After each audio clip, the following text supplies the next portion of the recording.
This week on Unrolled, I pull a big stick, I get itchy hands working on the FJ40, and we check out a bunch of Datsuns in the car park.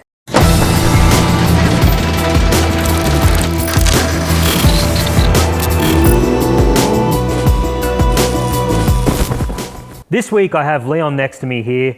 Leon is Sam's taller, darker, better looking, better articulated cousin. Leon, thanks for helping me out, mate. No worries, I thought I'd bring a bit of maturity to the couch this week, you know. God knows we need it. So what do you reckon Sam's doing right now up in the Cape? Mate, $50, Sam's up there taking a dump. After he swims with crocodiles. After he swum with the crocodiles, probably because he swum with crocodiles. And having some Bundy rum. Yeah, that's a guarantee. And Iron that's Jack. a guaranteed. Iron Jack beers. Yeah, totally. He's probably digging a hole, go to the loo. There's no way Sam would dig a hole to do it, he'd just do it. So, it's true, it's true. Kick some dirt over it. You think he digs a hole? No doubt. He's got a hard gig, that Sambo. He's got a hard job. He complains more than anyone in this place, and he has the best job in this place. It is true, it is true. Fact. But that's okay, because this week's Unrolled is very motorsport heavy. We've got a whole bunch of interesting things coming up. Leon, you already know what we've got planned. What's your pick? I want to see the hydro handbrake. I've always wanted one in my car. I've got one in the Peugeot. It's never turned a wheel in anger. It sits there in a shell. I want to see if these things are any good on the skid pan. Mate, well, I'll tell you firsthand, it was absolutely awesome. But since you're looking forward to that one, I reckon we start with that. Let's have a look. Boom, let's check it out. Shut up! We're back down at Sydney Motorsport Park. You saw in one of the last Unrolled episodes, we installed a hydraulic handbrake into Driving Solutions forwards here. We're going to jump into the Focus behind me and jump on the skid pan and show you guys exactly what a difference the hydraulic handbrake's made. This time I've thought ahead, and I've got to keep a cup for my tea so I shouldn't get wet. Let's get stuck into it. So let's go for a drive, shall we? Sounds good. So now we're equipped with weapon. Got nothing else to say. No, you don't. All right, let's go for a drive. Let's give it a shot. Boot it. All right. Flat out. Keep it going, keep it going, keep it going. Off the gas. Now back down. Looking where you want to be. Go on, young fella. Off the gas. Looking through. Where you going, bro? That's understeer. Off the gas. So see, the less steering you do, the easier it is. Yeah. So now let's give it another go now that you've got your testosterone out and basically come to it and basically let the back of the car slide. Yeah. Because the whole thing is we're using this to steer the back of the car. So the whole key is off the gas, about that much steering, rip with the handbrake, and that will steer the back. As the back comes around, straighten the wheel up and flat and go for it. All right. Give it a shot. Give it a go. Hey, rock, paper, scissors. Give me some love. Let's do it. Flat out. Off the gas, turn. So see how you're still turning too much wheel? So see as you come in, you rip the wheel. Yep. Just go that much. Just like relax. Let's steer the wheel. Let's give another go up to the top one. All right, let's go. Back around. So build it up now. Keep it going, keep it going, keep it going. Off the gas, now turn. I thought I was going to Keep it going. Off. See how it comes around with less wheel. Now steer straight. Off the gas. So see, I just got to wait for it. Yeah. How cool is that? Mate, that's amazing. I reckon you should give it one more go properly. All right. Now that you've got your warm up, let's see what the Sparesbox Happy One does. All right. So keep it going. Off the gas. Now turn. That's it. And let it come round. That's it. Keep it going. Off the gas. That's it. Looking. That's it. Ice block. Off the gas. That's it. See how easy it is with less wheel? Yeah, you're right. Off the gas. Much better. Off. Now you've got to have your window down. Yours. And do one more. And you've got to do the whole Giuseppe stuff now. So you can't do a handbrake without waving to the fan to set at the same time. Oh, okay. All right, let's give it a shot. Oh, this is a recipe for disaster. Let's go. So keep it going. Off the gas, turn. So that's all for the fans, isn't it? Oh, brilliant. Fucking brilliant. What a hoot. I need one of these in my car. Wait, what? A handbrake, a skid pan, what else could you want? Mate, the dream. What a hoot. What a hoot. So, very simple modifications. A nice wand, locks the rears up, gets the back to steer, but it's always the whole thing of teaching people that, you know what, a little bit of handbrake, less steering, and steer the car with the back of the car. Just that little change made such a big difference. Yes, I really think that you are the pin-up boy for understeer. At least I'm the pin-up boy for something. let's clap for understeer.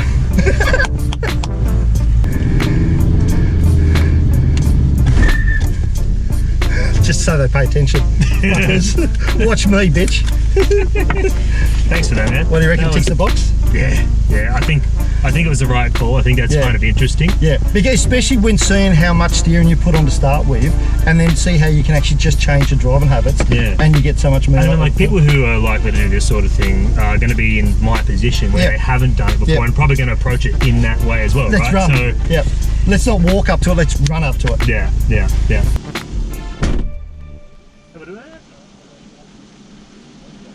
All right, Leon, I reckon when the 205 is done, we get you and it out onto the wet pan with James, and you have a crack as well, because that was bloody awesome. And just 5 minutes in the car with James and his directions really made using that handbrake a whole lot easier, because it's one thing to have it and another to use it properly. For sure, I don't want to embarrass myself, you know. I think it's easy to overcook the handbrake turns and look like an idiot. Definitely. So, did you have much force? Do you have to really like yank it, or you can just you can control it? So James used it for me most of the clip the guys just watched, but I had a couple of goes at it, and you do have to put a bit of force onto it. It seems to improve as well once the brake pads get a bit heat into them, of course. And to be in the back, they're a bit colder, they don't get as much love. Yeah, you've got to commit to it a bit. Good. Well, I'm just happy to get the 205 on the track or even running this year. I'll have anything. I'll take anything. 2021, year of the Peugeot. It's uphill from here. We've only got 6 months left. What could go wrong? Yeah. All right, so why am I holding this exhaust? The boys have given this to me. So I believe we have some very rare footage of Sam actually doing work to some level. Yeah. We'll see. Say so. The FJ's getting dropped off to get the all-important body and coach work done at Berliner Body Works. It's, as with all restored cars, it's going to be a lot of love put into that car. Yeah, it needs a bit of work. As soon as you straighten one thing, the rest, you can start to see all the imperfections in the rest. And it's already a 40-year-old car. It probably wasn't that straight to start with. I don't think Toyota made them straight at all. Yeah, why would you? No one's building the ultimate resto mod FJ. No, but if there's one mob that are up to the task, it's Enzo at Berliner Body Works, so I've got complete faith we're going to get something back that's absolutely amazing. What do? They normally do Ferraris, classic Aston Martins. I mean, why not an FJ? Seems like an obvious choice. Well, we'll know we'll get a good job. So now that the body's coming off, the skeleton can be revealed. It's a perfect opportunity to give you guys a detailed look at the exhaust that we've put on the car. Given the amount of modification and work that had gone into the FJ's cab, we took extra care in moving it to Berliner Body Works and strapped it down, probably far more than was necessary. That's it. Come. Slowly. Like Andrew. Right? We're taking the opportunity while we're here at this stage in the build to remove any pre-existing holes that Toyota had in the firewall, just so we have a nice clean finish in the engine bay.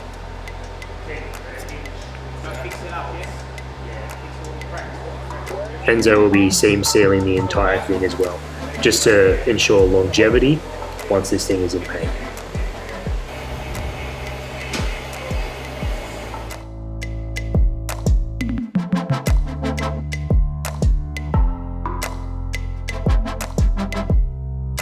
So you've thought about wrapping your headers on your car and you're not sure how to go about it. I've got a set of headers here that I'm in the process of wrapping using some of this fiberglass wrap from Heat Protection Products. Stuff's fantastic, but there is a trick to doing it. To offer you guys a couple of tips if you're going to do this yourself at home. Number one, wear gloves. If you've attempted this before, you know exactly why. It's like working with fiberglass.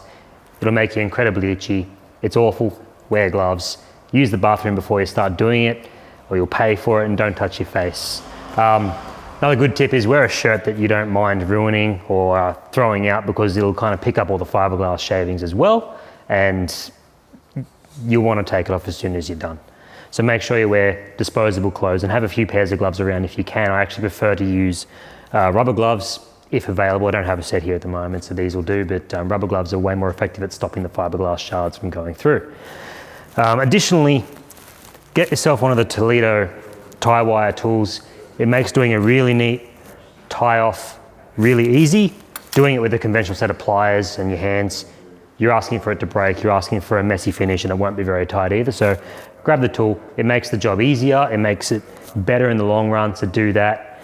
And if you are doing a header like this where it's all one piece, I tend to wrap around the header loosely a couple of times and then sort of bunch it together and wrap it tight as I go, just to avoid having to loop it and pull it over and over again.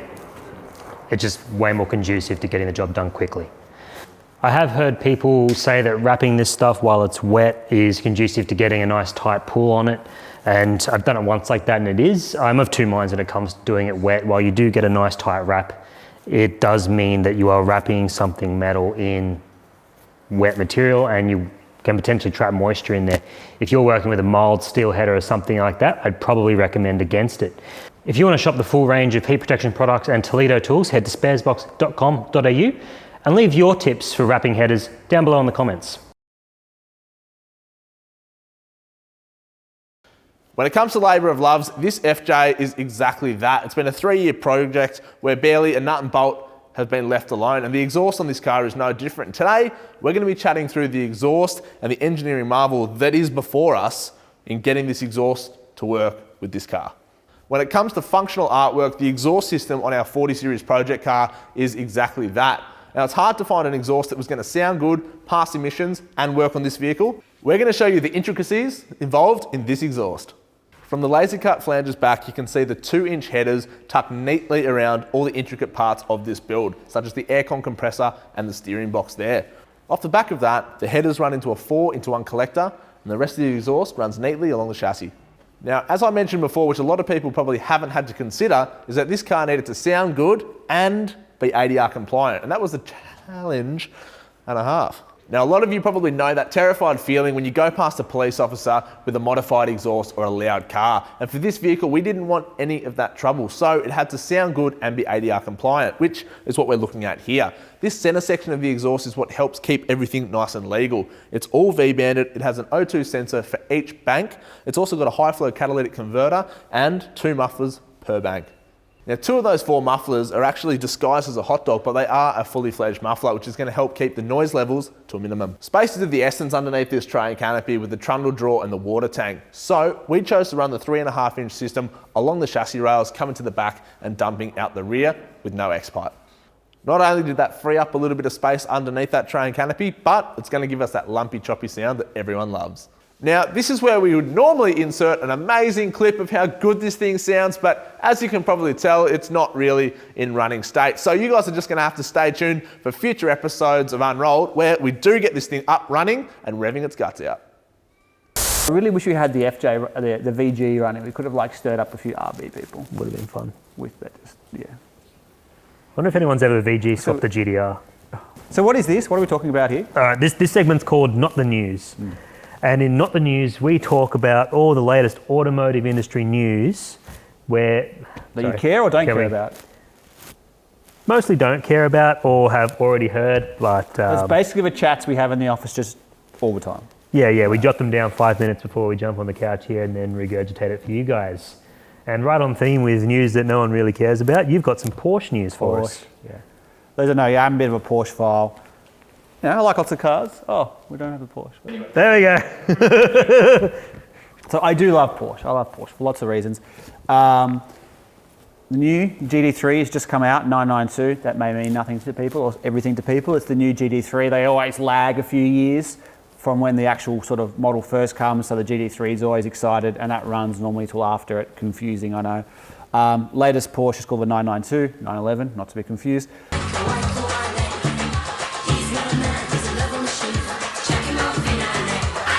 GT3 just came out. The Cup car's just been released. It ran at Spa, I think, on the weekend or something. It looks awesome. This is the new GT3 RS. It's the super hot version. So keen to see what this has got. The other one, or the GT3, basically the same motor between the 991 previous edition and the current edition, just with double wishbone front end, a few things, but it's like some monstrous amount of time quicker on the ring. This is the RS. They're testing it at the ring. It's still got all the Spy stuff on it, but looking forward to seeing it. I tell you what, I'm not a Porsche nut by any stretch, but I don't hate the way it looks, especially compared to some of the previous ones they've had. That's not horrendous for a Porsche. Yeah, and it's good colour. It's a lovely colour. Factory wing. Is that what? Nah. Yeah. It's got the It's got the gooseneck. It's got the gooseneck spoiler. As if it that- has the gooseneck. It's legal. Have a look. Bullshit. Yeah, it's the gooseneck active aero. Porsche, they're ahead of the game. That's not legal. There's no way. Yeah, that's because legal. they come up with things before the regulators can shut it down. That's the way you do it. Don't wings have to be no taller than the roof line at the highest point, no wider than the car's extremities? That's taller than the roof. Who's complaining? Why are we complaining? We should be endorsing this behaviour. But if you guys were all as confused as I was by all the Porsche numerical nonsense going on there, this is much simpler. Yet another safety recall. Now, not the news segment. This one's a doozy. So Subaru have a safety recall. This one is a programming error with the ECU that causes the ignition coils to overheat.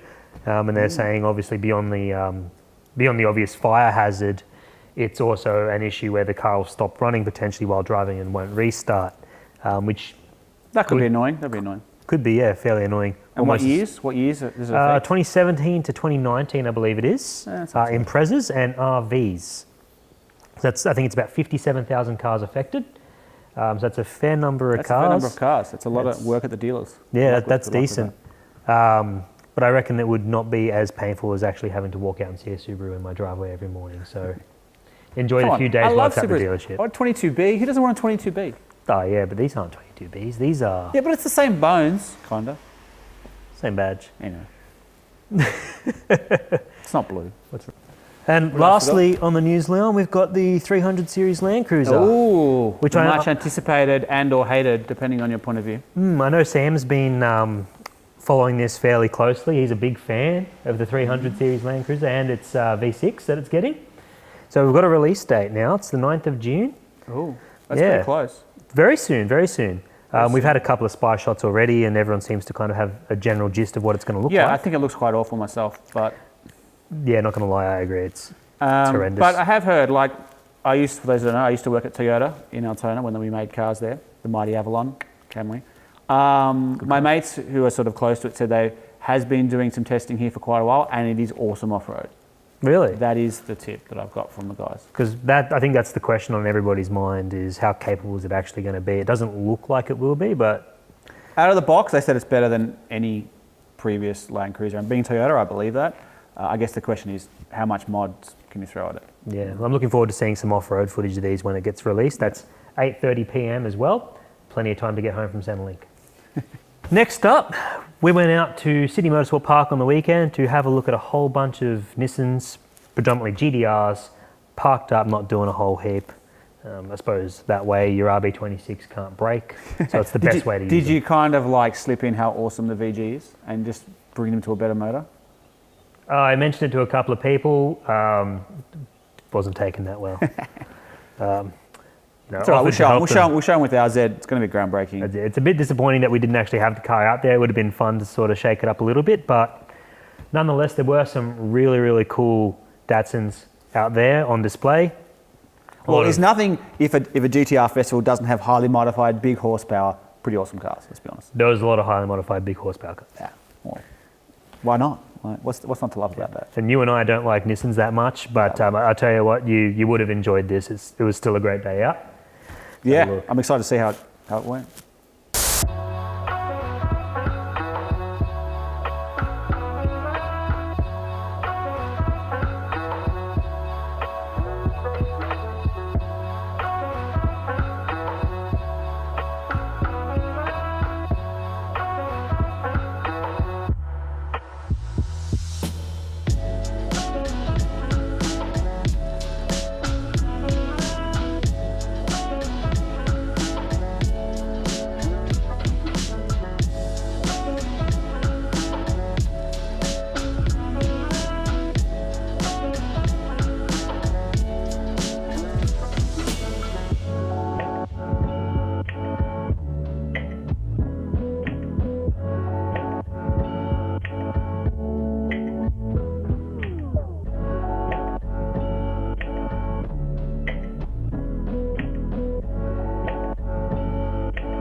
That was pretty cool. It's obvious to see why people like, you know, Skylines. They're bang for buck, they're giant killers, like best car you can get out of the showroom floor. 100%. There's a reason they're so popular.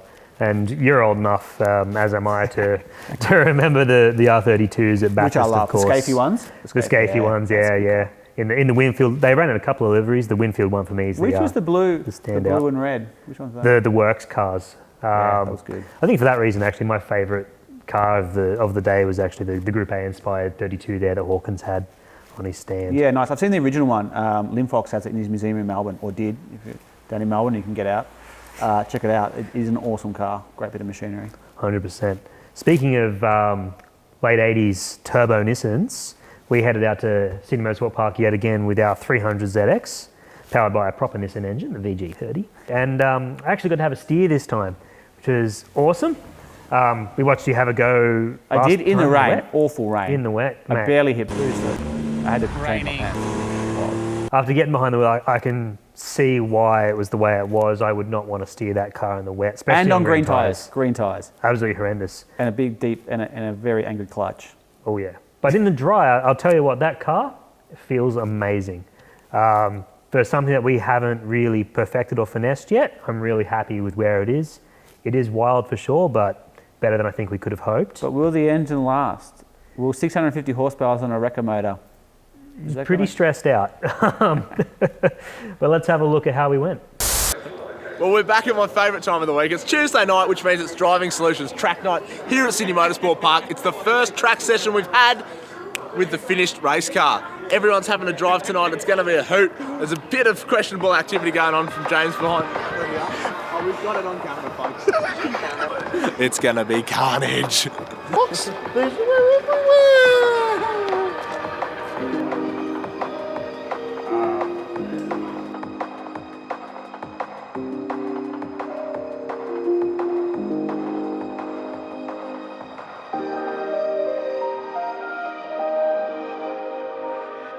So back down here at Sydney Motorsport Park with our 300ZX. As you can see, the weather is much better today. I'm about to jump in the car and take it for the first time I've driven it. All right, Sam, we've got the Z down here. Tell me, are you scared of this car? I've driven some scary cars. This is a special sort of...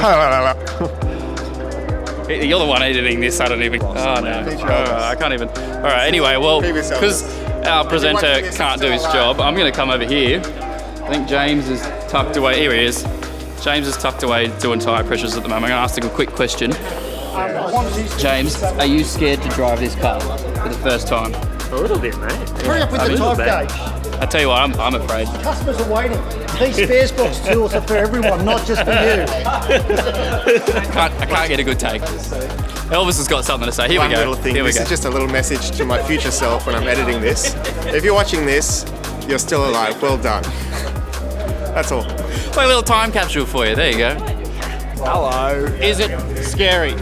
It's pretty terrifying. I'm not going to lie to you. I've driven some fast cars before, Sylvia's Chasers, all that sort of About stuff. a couple. This is pretty scary because it's got a cage and bucket seats and it's on a cold night at a racetrack with other fast, expensive cars. Yeah, I tell you, I've never had the experience in a race car. Yeah. I've had some pretty fun cars before, Yeah. but nothing full race spec. Yeah, So proper race car. So it's a little bit going to scary. end up one This way is- or another.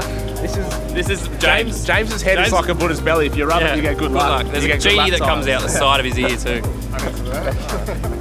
Kissing that, James. House tension, too much tension.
come in the Z. He's just done a bit of a spanner check and gone over things. First time out, bit sketch. But see if I can get a moment with him. What's it like? How's the Z? Mate, the car's absolutely savage. Yeah, bit of a race car. All the race car, mate. It's quite easy on the steering wheel. Like, it actually feels quite nice on the wheel. Right. It's got a lot of power. Yeah, It's that probably the biggest takeaway. 480. It's got a lot of power. The brakes work really well. Yeah, we boosted it. We put the brake booster back in now. So, fuck, that's loud. It's savage. It understeers a little bit. But so a bit there's of definitely something to be had there. yeah. But all in all, I'm pretty pleased for the first time out. Well, hopefully we'll catch a couple of clips of it out there. Get some good stuff, yeah. Sounds good. Is that all the hair pin going down? Is it this hair pin? Yeah. Of course. How scared are you? Scared shitless. Mate, I'm in IT, dude. I'm just do the website. Alright, so we're just putting Jeremy into the car now. It's wild. Hopefully he enjoys it. Things going okay. It's early in the night though, so we'll see. Sam, is pit lane free?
And then I was fine. And then when I started getting better, I was like, oh my fucking god. What, shooting yourself more or like having More. Dude, it's stupid.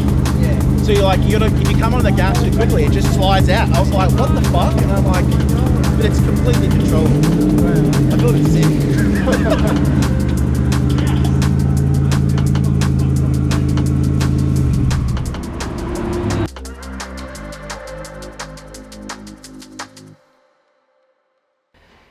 You might be asking yourself why this VG30 is not inside that 300ZX. And that's because we were out at Sydney Motorsport Park last night with it, having an absolute blast. It was great weather. The car was performing really well and we got heaps of seat time. But towards the end of the night, unfortunately, Andy was behind the wheel and thought he heard something a little bit untoward. So he rolled the car back into the pits and it sounded a little like rod knock. Every person's worst nightmare. But give me a reason to turn this into something better than it was before, right? So the next steps for me are pulling this apart and diagnosing what went wrong and why it went wrong. Join me over the coming episodes as I turn this VG30 into the VG30 we want it to be. So after all that, I didn't even get a drive. I went out there, I put my overalls on, nothing. I think Andy ruined it. Andy's the one. Andy's like 2 laps in last time, in the grass. This time, suspicious sounds. Same corner too, same corner. Oh well. Bigger and better next time. The joys. Wrecker Motors. That's it. I'm going to tear it apart shortly after we film this actually and work out what's going on, and you guys will see more of that in another episode. But for now, Leon, that's all we've got. Thanks for tuning in. See you guys soon. Now remember to like, share and subscribe, and follow us for more content on our 300ZX, FJ40 and everything else automotive.